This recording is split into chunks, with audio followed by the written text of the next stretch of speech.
Welcome to the Amadeus Airline Podcast, the podcast with the insights for the airline industry, where we keep you up to date with the latest developments in airline technology and business. Brought to you from the experts at Amadeus, the world's leading provider of airline technology. Hello and welcome, friends, to the Amadeus Airline Podcast. In this podcast, we cover topics like how to optimize your network and sales, how to use data for better decision-making, developing customer loyalty, and more. I'm your host, David Lengen, Amadeus VP Marketing, and today I'm pleased to bring you the latest in our podcast series, What Do New Health Requirements Mean for Air Travel? Presented by Lionel Avezou, Senior Manager, Airline Innovation, who leads Amadeus's new airline travel health program. Lionel will be joined by topic experts from IATA and Accenture to speak about how the industry is working together to regain traveler confidence, to address government's expectations for increased medical checks and greater traveler health data collection, and using technology to introduce off-airport processes, social distancing, and a touchless, no-stop experience. Lionel? Thank you, David. This is Lionel, and for this podcast, I'm going to be accompanied by two guest speakers, which I would like to introduce. So the first one I'm going to introduce is Pierre Charbonneau at IATA. Pierre is Director, Passenger and Facilitation. He's based in Montreal, Canada, and Pierre is a travel industry senior, holding more than 20 years of experience at Air Canada and a few more years at the Canadian Air Transport Security Authority. In the last few years with IATA, Pierre's mission has been to provide leadership and direction to drive the industry in improving the overall passenger experience throughout the journey. Thanks a lot for joining us, Pierre. And now I would like to welcome and introduce Jonathan Keane. Jonathan is Managing Director of the Accenture's Global Aviation Practice, and he is based in London.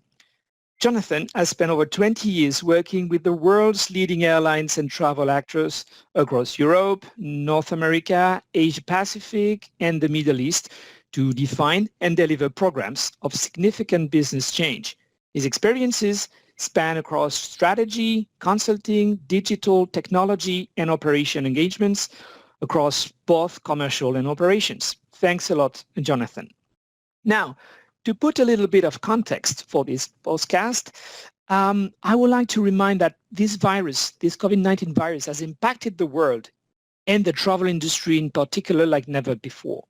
This translated initially in travel bans, closed borders, quarantines, developing into staff being furloughed, fleets grounded, and travelers fearing to travel. The whole industry volumes vanished overnight. Now, to define the successful conditions of safe travel, governments, health institutions, and industry bodies have worked together to provide guidance. Now, keeping in mind that guaranteeing the health and security of travelers and staff is key to restarting travel, my first question will go to Pierre. To overcome this crisis, Pierre, what do you think that airlines are going to focus on in the next few months to guarantee safe travel? Thank you, Lionel, for the question, and thanks for having me on the podcast. So first and foremost, you're absolutely right in describing the situation as unprecedented for the industry. We've never gone through such a crisis, and the impact will be there certainly for a number of years until we get to full recovery. So as you can imagine, given this huge impact, the airlines and us, IATA as an association, on their behalf, have worked very closely with key organizations such as ICAO, Airport Council International, and primarily the World Health Organization to look at medical guidance in order to design a passenger process that will restore confidence in travel. And for that, we've drafted guidance, including layers of biosafety measures that would give governments some assurance that if those rules are followed, then it would mitigate the risk of transmission of the virus and allowing for safe reopening of the skies. So we've looked at every touch point of the passenger journey and created a series of actions that could be taken ranging from the wearing of masks, ranging for sanitization, health, social distancing, things you see a little bit on the day-to-day life that would also be applied in an airport and travel environment so that customers feel good to travel and feel safe and secure. So that again has really been guided by the medical evidence that we have to control the transmission of the virus.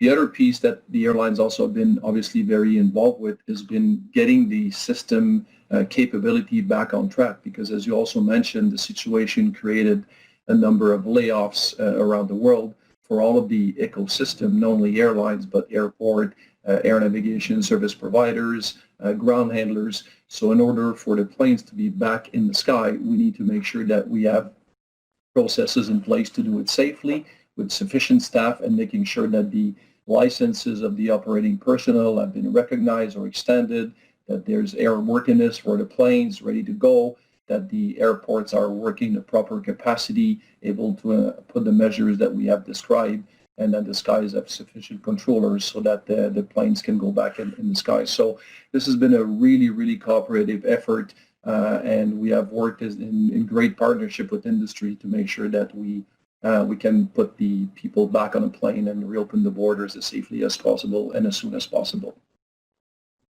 Thank you, Pierre.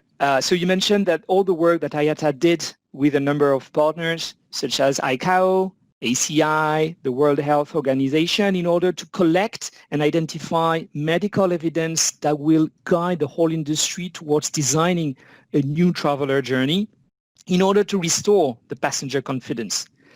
It's a number of things like biosafety measures and wearing masks, these type of things that will mitigate the risk when the industry finally reopens the skies for more air travel. And the second area you mentioned was about restarting the system, making sure the whole industry is back on track and we can put plane back in the skies. And to achieve these two areas, you mentioned a lot of cooperative efforts. So thanks for that, Pierre. Thanks very much. Now, Jonathan, you've been observing the impacts of this crisis over the whole industry, and I would like to have your view on what services, what technology, what important players you believe are going to be necessary to address all of these challenges. Thanks. You're absolutely right, and Pierre, I completely agree. I think the word I'd use to describe the situation that we find ourselves in now is really brutal. Brutal in the sense that, over $400 billion of revenue will be lost this year.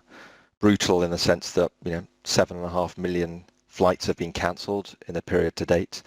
And we're seeing something in the order of 3/4 of our scheduled air capacity being reduced into the marketplace. And even on top of that, we're still seeing on these reduced schedules something in the order of 10 to 15% of cancellations on those flights still scheduled. The result of that, just to echo some of Pierre's points, around, from our analysis, about 60% of the narrow body fleet and nearly 3/4 of the wide body fleet is still parked around the world. And our clients around the world, and we're fortunate to work with over 100 airlines and service providers to the industry from the Accenture's aviation practice, the chaos that exists as the airlines try to respond to this is really challenging. As we can see it today, about 30% of airlines have yet to reduce their planned capacity even in August, and we're sitting here towards the end of June. And in fact, 3/4 of airlines haven't changed the schedules that they've got published now in September, just because of the uncertainty that exists and the brutality in the sense of how schedules have had to be compromised. I think the other point that's worthy of note, and the impact to your question, is the impact is felt far and wide. It's much broader than just our own industry. It's having knock-on impact, whether it be in the hotels where, I talk to my industry counterparts, where occupancy rates have fallen, by over sort of 80% around the world. And in fact, if we look closer to home in our cargo space, from the analysis that we do from our cargo trade databases, about a 25% reduction in capacity around the world, which has come back from a position where it was about 35% at the height of the crisis. But as I talk to my teams and I talk to our clients around the world, helping them through this very challenging time, I think it's fair to say the approach to date has been somewhat splintered and bottom up. And what I mean by that is it's incredible the quick and nature of the way in which our industry has responded. But whether it's IATA, whether it's ICAO, whether it's WTTC, EASA, the FAA, etc. Everyone is trying exceptionally hard to get our industry back up and flying once again. But our analysis is showing that many of these protocols are different. And with that different emphasis, some are actually somewhat contradictory in parts, which really drives the need for us to think about solving this problem in a different way. And to that point, the real heart of this is collaboration. Collaboration is absolutely key in solving this problem. And that collaboration has to be along the lines of what I've called in the past the AAA. Airlines, airports and authorities working together to come up with a better outcome.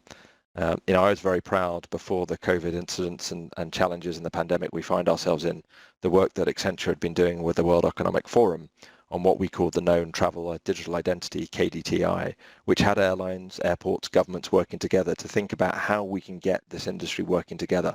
And I think as we look ahead, we have to pull together, because it's only by working in that way do we really get the industry flying once again. Thanks a lot, Jonathan. Thanks a lot. Very interesting, very insightful. You mentioned about brutal losses in the figures leading to chaotic situation and insisting on the uncertainty that results of all of that. You also mentioned that this goes way beyond just the air segment. Hotels are impacted. The cargo business is impacted. Despite all of the efforts that have been put in place by everybody in the industry. So you mentioned that's an interesting element around collaboration. You mentioned the bottom-up approach. Everybody's trying very, very hard. And what you say is that we need to find a way for better collaboration across what you call the AAA, airlines, airport authorities. So thanks a lot. And collaboration, we believe as well, will be essential in helping the industry to bounce back. At Amadeus, we continue to work very closely with airlines and the other industry players as we start seeing some encouraging signs of a gradual restart to travel. Sometimes it's just on domestic travel, sometimes it's in particular cases, but we see some positive signals. And what we see is that to make it work, we will need to win back travelers' trust and make them want to sit on a plane sooner rather than later. And for this, Amadeus keep on exchanging with airlines, and what they tell us is that they need to focus on four main elements. Two of them are related to physical distancing, and the first element is about pushing activities off airports as much as possible. You want to reduce the time a traveler spends at the airport, and for that, Amadeus proposes self-service check-in, home-printed bag tag, a lot of information about disrupted flights being pushed to the traveler before they reach the airport. So the off-airport processes, which was already a very important area before the crisis, is reinforced by the current context. Another element related to physical distancing is more at airports.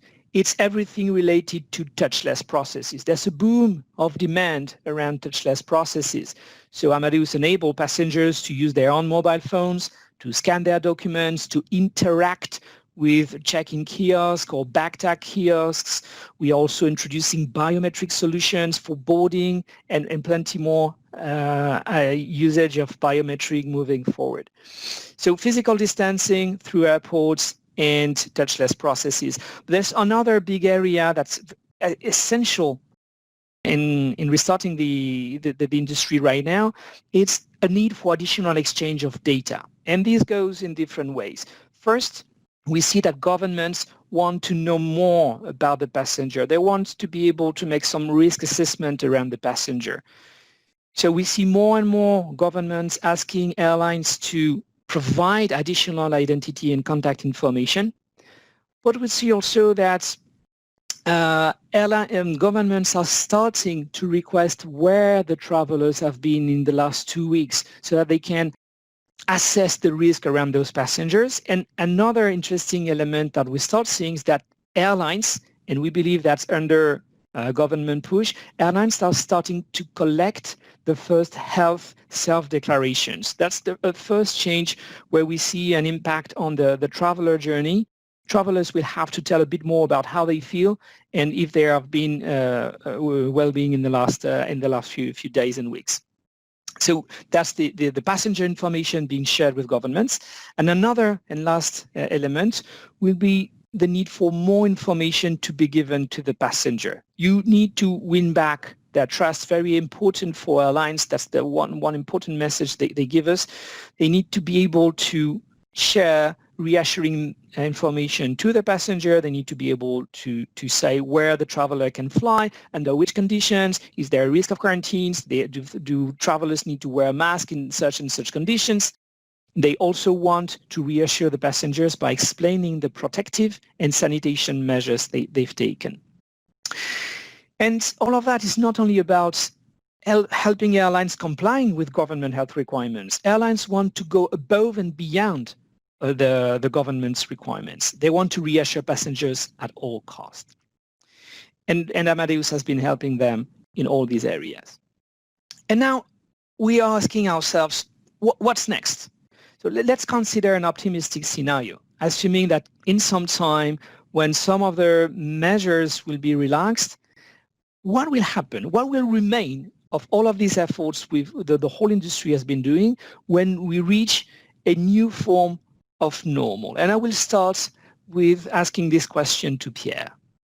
Yes, thank you, Lionel. That's a very good question. I think right now, obviously, the focus is really to see what measures that have been put in place, what's the efficiency of these measures, and are they only for the short term or the long term? Is it something that we will keep as part of the travel experience? My guess would be that those related to the biosafety, except maybe for sanitization, will probably be removed once the virus is under better control. But clearly, the topics you mentioned about passenger information and data about passenger is something that will probably grow because having history of the passenger travel is something that was already in the cards even before COVID for stronger risk assessment and stronger border control. So what will remain to me, I think, are different ways or converging ways, hopefully, of having standardized ways of providing this information and having customers really in control of that data and knowing why they're sharing it with the various stakeholders. So I definitely believe that the world of passenger data will take sort of a different spin, maybe for the better, as long as we protect all the privacy rules and we comply with the proper authorities' guidance on this. At the same time, the acceleration of contactless technology, touchless technology, however you want to call this, I think will also be something that will remain. Customers will be probably more happy to avoid touching the surfaces that we see right now in other parts of our lives as well. So I think this is going to take further acceleration. Jonathan mentioned the use of biometrics or digital identity. This is also going to be something that will be part of the future travel experience. And again, there's always good things on every tough situation, and this will serve as an accelerator. Governments, I think, are listening more about this now, and that will be a good board to work with the industry and accelerate those standards, accelerate the adoption, and realize the benefits that we can all do working together.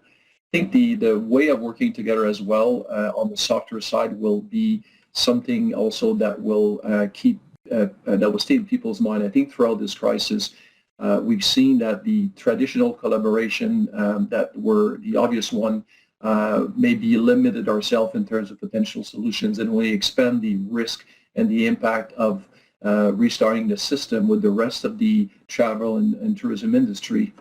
Certainly provided good examples and good comparisons in terms of those measures that we're applying. Why would it be different on an airplane versus other modes of transport, for instance? Why would it be in an airport hall different than an hotel hall? So I think in the end, when we come out of this, what will remain is probably hopefully a way of maybe tackling a next crisis with a larger scope of people to consider or partners to consider in addressing those issues. Thanks a lot, Pierre. You mentioned about the need to measure the efficiency of the measures in the short and long term. And an important element you underlined is that some of the trends were there before the COVID crisis. Like you mentioned, passenger data, probably a strong acceleration in the need to exchange passenger data. while keeping the passenger in control of their own data and making sure we follow all the privacy rules. And you mentioned another element that was there before the crisis, and that is also going to benefit a form of acceleration. That would be contactless technology, and we see them entering the airport space as we speak. And your last point was about the way of working together. So that's very interesting because we are right in the middle of it, and we see that we can find better ways of doing that. So thank you very much for your inputs. Now, Jonathan, I'm going to ask you exactly the same question. What do you think will remain of the current measures when we are back to a new form of normal? I'm not sure that normal is actually going to be good enough.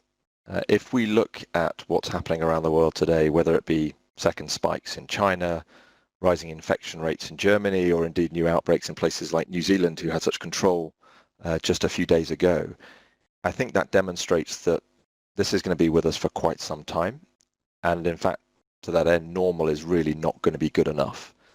I think what will be true from what was in our methods of working in society before is a consistent obsession, if I can call it that, with customers, and that laser focus on safety and security, which is really paramount to our industry, but also absolutely essential to rebuild traveller confidence. Interestingly, across Accenture, we've been doing research across a multitude of industries to sample sentiment over the last few months and doing it on a regular basis.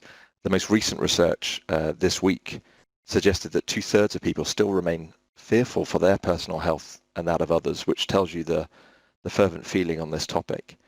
As we delve deeper into it within our industry, only 16% of people feel comfortable about the idea of taking a flight in the next 2 months, citing concerns around, has the aircraft been regularly cleaned? How do I know that cleaning policy is appropriate? How do I know that every traveller that's sitting with me or near me has had temperature checks as 3 of the most important things? In fact, as we look more broadly, we're actually monitoring the uptake of more broad public mass transport. And interesting, as you see, as people start to return to work now, how limited people are using public transport today. And you've got to ask the question, if people are nervous about using sort of mass public transport, how likely are they to get on an aircraft and travel through an airport to go from country X to country Y? In that regard, and come back into your question about the normality, I think we've seen this drastic, brutal drop, as I talked about before, but our recovery will be anything other than straight line. There will be so much volatility as different countries open up different routes, as airlines open up new cities. But that volatility will get worse, not better, going forwards as people start to return to travel. And to come back to your point around risk, I think that's going to have a major impact on how all the different constituent stakeholders in our industry perceive risk. How do passengers believe it? How do airlines? How does the crew think about it? How does the airport think about it? What do governments do? And each of those different stakeholders will think about risk in a different way. And how they think about it today may be different how they think about it tomorrow and how they think about it next week. And therefore, as we start thinking about this new normal that you referred to and the solutions that we create, we're going to have to think about how we respond to those different stakeholder needs and the different perception they have on risk today, tomorrow, and indeed in the future. Thank you very much, Jonathan. So, as you were saying, the return to normal will not be good enough, and probably there will be no such normality again. We see the instability in the evolution of the disease, and we fully realize that bringing back safety and security will be necessary to rebuild the traveler confidence. And you were saying the recovery will not be a straight line. We see a lot of uncertainty and a lot of volatility. This disease is here to for quite some time. And if the volatility remains, then it increases the perception of risk for various actors, and those perceptions may be very different. Now, I would like to ask both of you one last question. What do you believe the biggest obstacle to a steady restart of travel will be? And what do you see as a potential opportunity for the industry? Pierre, do you want to answer first? Sure. Thanks again.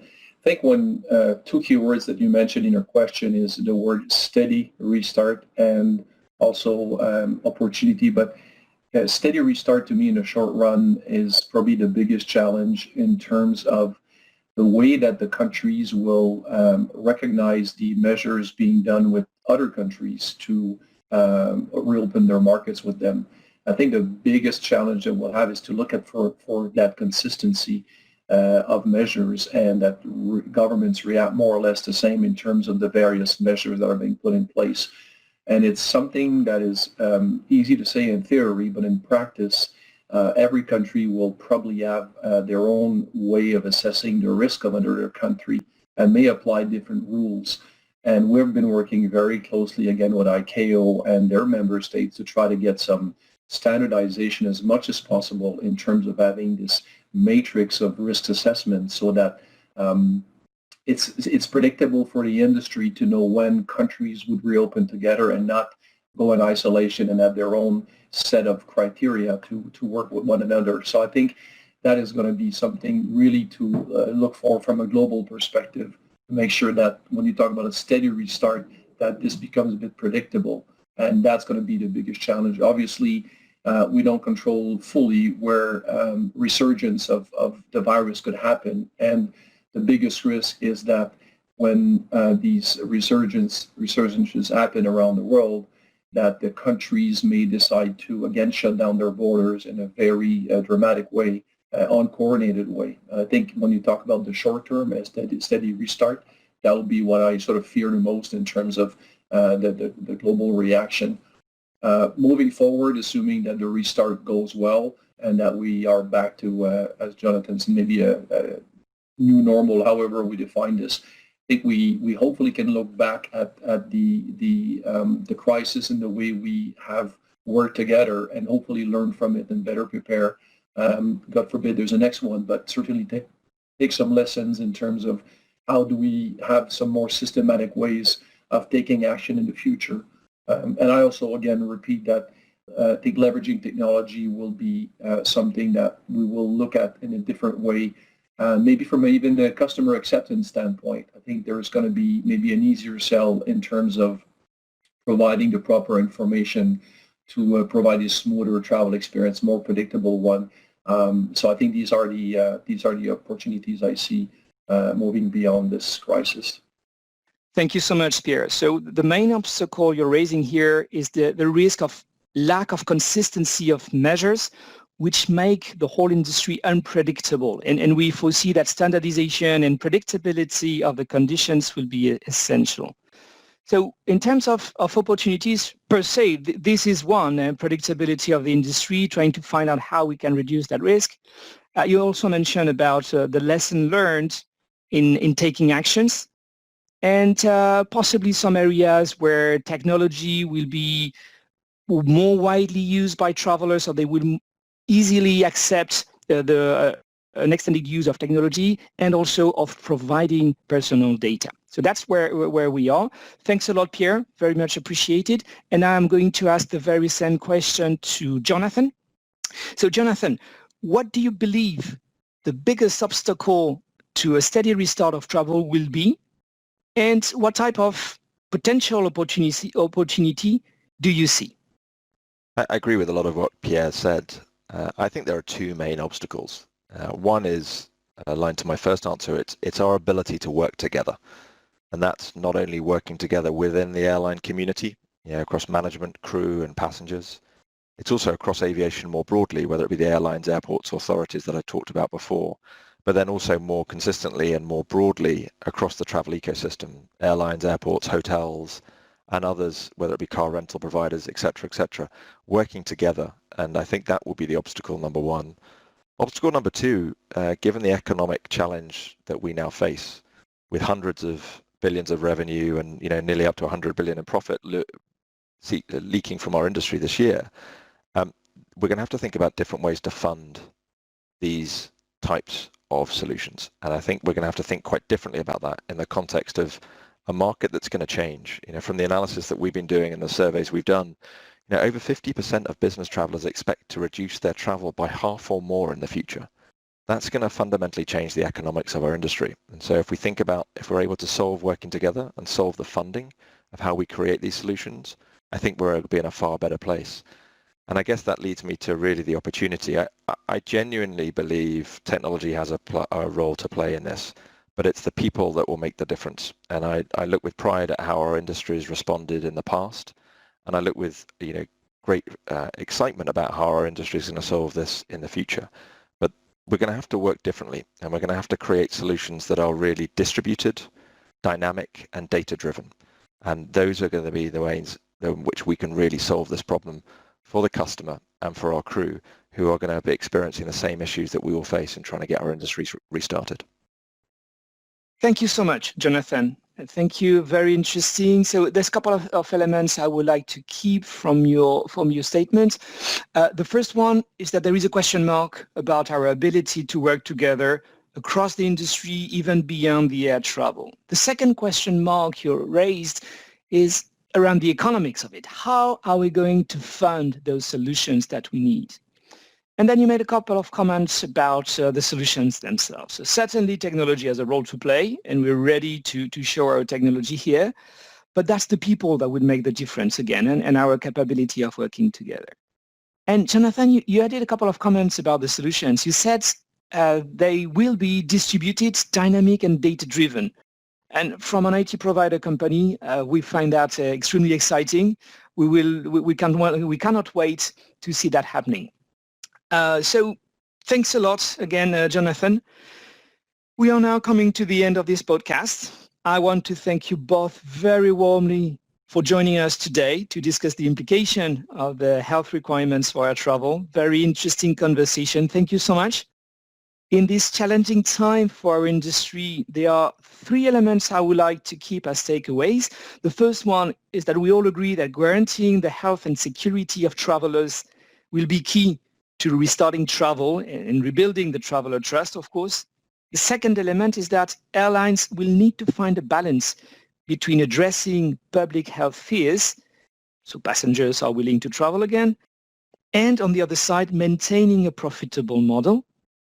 And the third element is that the collaboration across the whole industry, involving health regulators, governments, travel industry players, will be absolutely key to addressing those challenges ahead.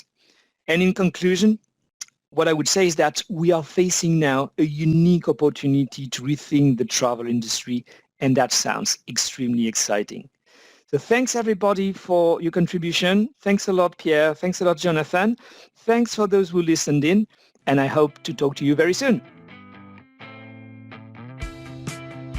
And that wraps up this episode of the Amadeus Airline Podcast. We hope you enjoyed it and will join us again for future episodes for more insights from the airline experts at Amadeus. Until then, keep up to date with the latest news by following our Amadeus for Airlines LinkedIn account. Thanks for tuning in.